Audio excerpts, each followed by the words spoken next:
Yesterday we didn't learn about nittel, but okay, back to the concept of bris milah. It's interesting when you learn the reasons for a lot of customs that people do. It's mind-boggling. Like, why?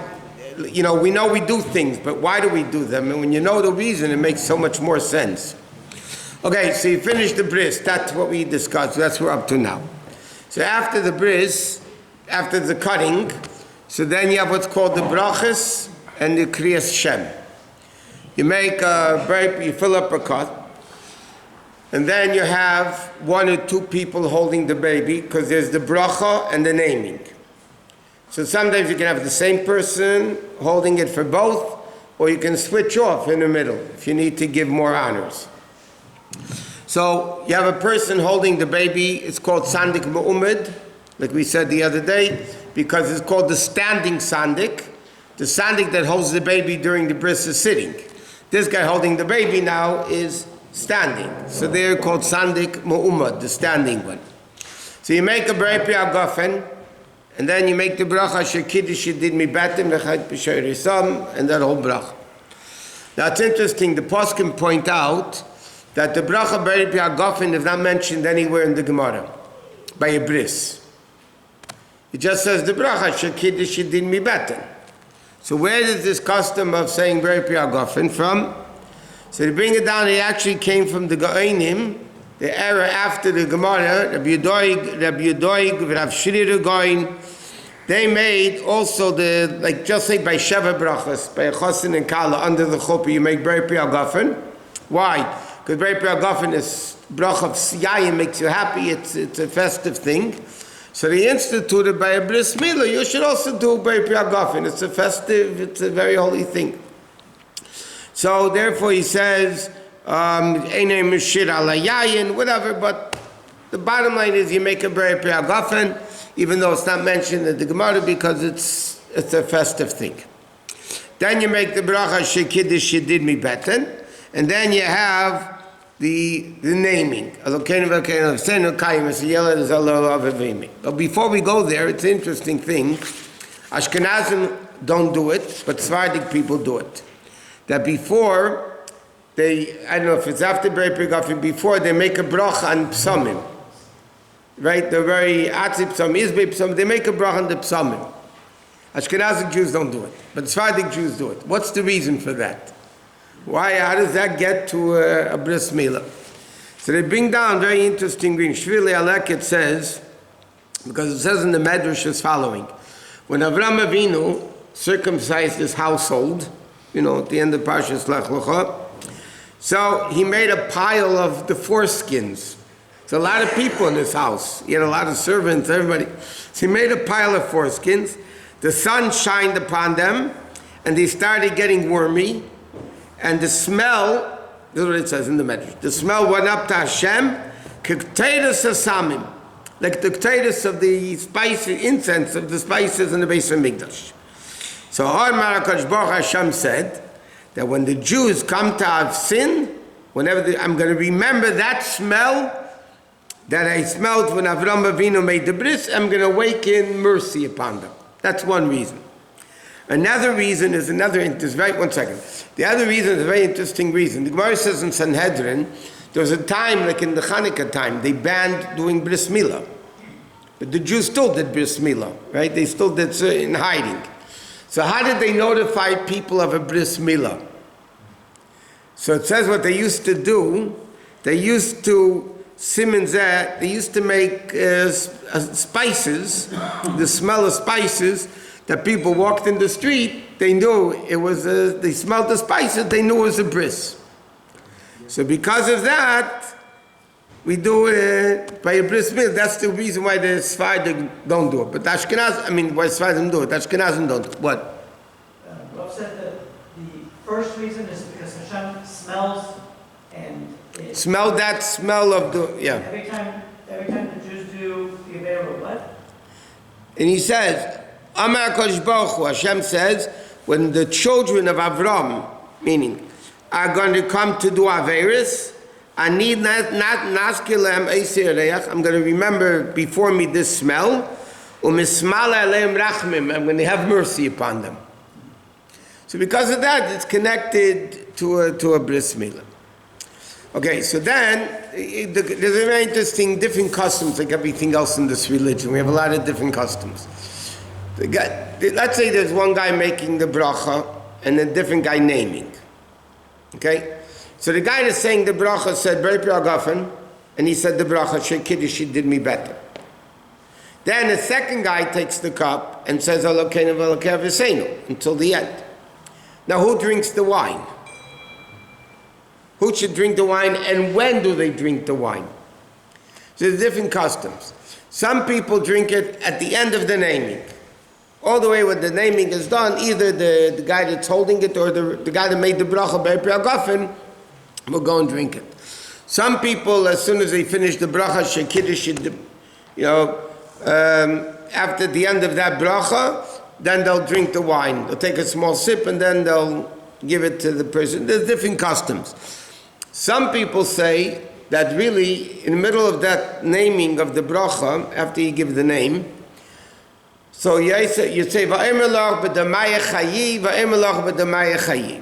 So it says you give the baby a little bit of the wine. If you ever see the male, gives a little bit of the wine to the baby. Why? So some people say then the male doesn't have to drink because somebody's drinking from the wine. The baby's drinking from the wine. But there's then say another reason. Rabbi, what? So the person who said the Agafen, if he said the bracha, he doesn't consider as a bracha levatal. He didn't taste. First of all, they say it's not a hefsek because it's one continuation of the same thing. You don't necessarily, not all times, do you make a Brit Agafen and you drink the wine as long as somebody else drinks it. Yeah. The simple example of that is at a wedding, a chuppah. The officiating rabbi says, Baruch atah Hashem Elokeinu Brit Agafen, and then he says, like, Shon mitzvah tzivanu al orayis, after the bracha, the chassan drinks a little, the kala drinks a little, and then they do the rings. But the guy that made the bracha didn't drink, because he's making it for them. So here you're either making it for the kid or for the other person that's going to drink. You find in halacha, just because you make the bracha Brit Agafen doesn't necessarily mean you have to be the one drinking it. We mentioned this not long ago. What happens if somebody can't drink wine? But they're the head of the household, they want to make Kiddush Friday night. I mean, what do they have somebody, they want to make Kiddush Friday night, but they can't drink wine. So halachically they make Kiddush, and then somebody else drinks the wine. But the one who drinks it and the one who said the bracha have to have in mind that when they make a bracha, they have in mind that whoever is going to drink it, and whoever is, should have in mind that also they're going to be Yitzhak. However, if you already said Kiddush and then you have new people come in, you say it again and then you just have them drink it, You could drink it, you can have them drink it doesn't matter. Right. In fact, it's interesting. Somebody called me, this last Friday was a fast day, right? So he called me, he says, the fast is over by us. I said, no, that wasn't in LA. Let's say it was over at 5:30. But he's having guests, it's a Chabad house type of guy. He's having guests coming at 7 o'clock. So he has two options. He can fast until 7 o'clock and make Kiddush. Or I gave him a simpler option. He can make Kiddush when the fast is over, 5:15, 5:30, whatever. He can make Kiddush, he needs to have Mokum Suda. He needs to drink either have an ounce of cake or another cup of wine to be Yitzhak Kiddush. He can wait until the guests come. And then halachically, he can make Kiddush Friday night for the guests. Even if it's a woman, he can make Kiddush for her Friday night. And then he has the meal with them.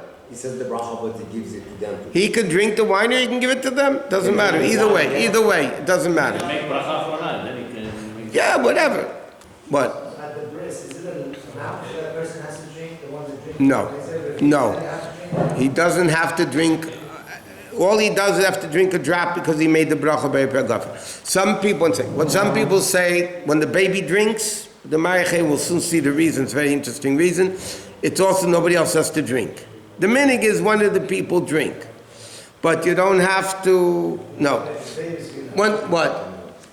okay, you make Kiddush and you're waiting for people, and you snack on fruits a little bit, less than a desire, No, then you're not yet to Kiddush.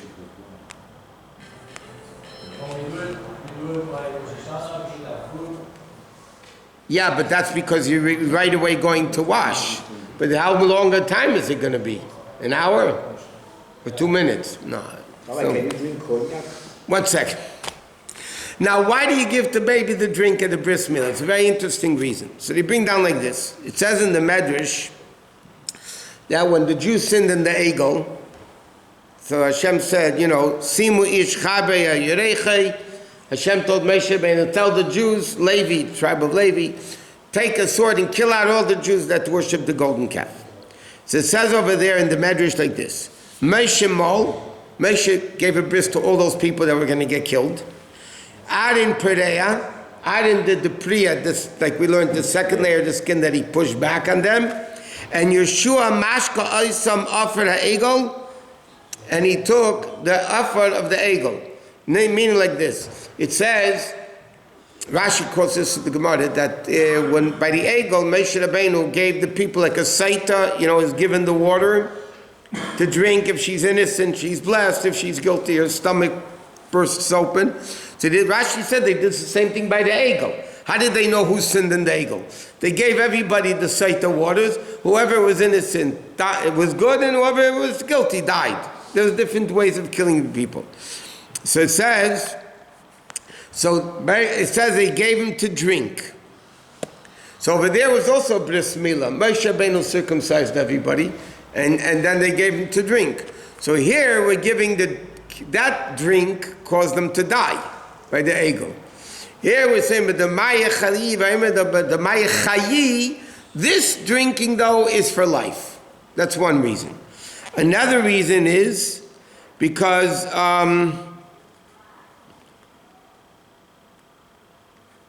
that's another reason, because then they don't have the guy that makes the bris doesn't have to drink. Or it says that just say by a wedding, chosin and kalo, you're making the bracha for them, so they drink a little bit of the wine. Here you're making a bris for the baby, so the baby drinks a little bit of the wine. What? Is son will do a halacha or Everything's minute basically. so not everybody does naming by son. That's the way you're supposed to do it. Yeah, I've never seen a bris where they don't do. A proper bris.